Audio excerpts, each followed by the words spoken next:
Okay, so on the top of the drive, I'm looking here, and I'm glad for the stuff that we have.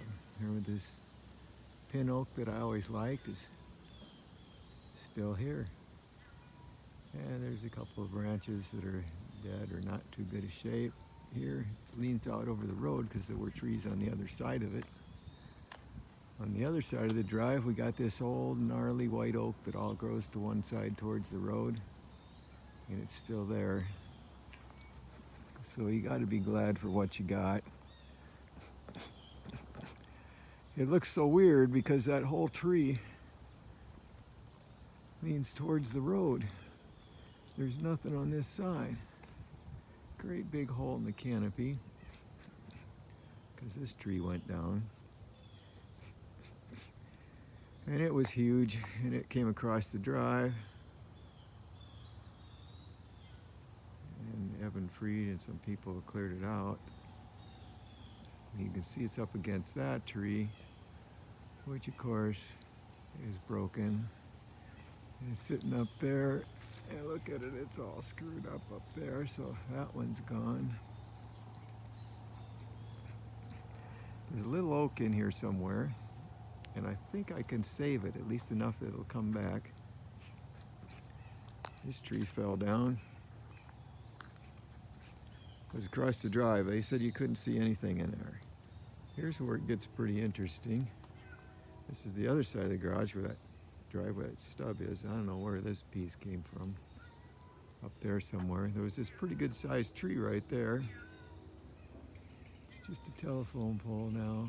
Goes up to nothing. It's down here, along with a few others.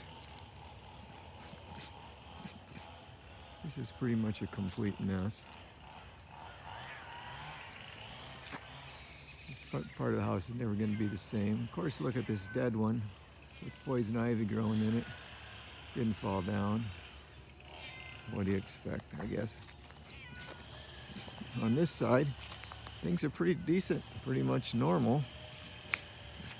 But the part between that path that I have going over in the house is never going to be the same. Everything's completely messed up, taken out. But look, we got these two little oak trees underneath there. This came down, that tree came down, here another tree. Those are both big hickories. So we lost both of them. Back behind there, that's that little hard maple.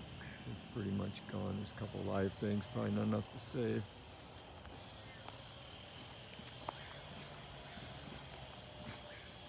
Big cherry on the ground here, came across, wiped everything out on the way. This one was laying on the roof here.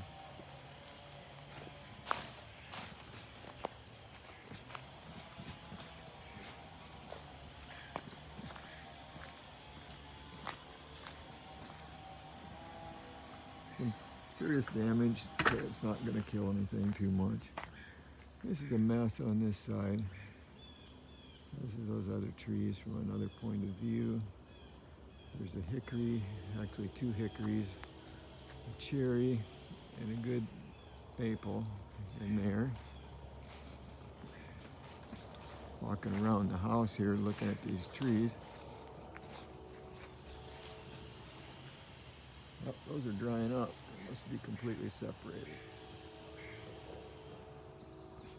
Here's some of the stuff that was on the house. Back in the timber, there's big holes in the canopy. Here's one.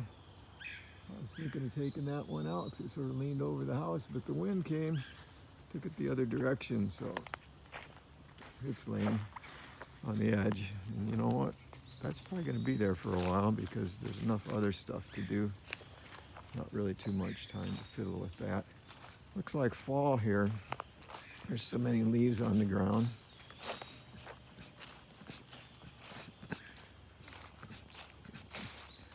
In the back,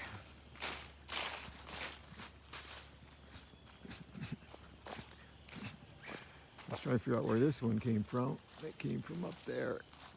This was actually a nice white oak. I think it was one of the better ones, looking at all the leaves. It was, is the word there. Looks like it scratched up some others, but they might live. We had a pretty massive red oak here. At least it didn't fall towards the house. It's down in the ravine. Top of it was kind of one of those double trees. One side's still there. And then back in here is just more junk everywhere. We got to feel pretty lucky. You should see Wolf's house.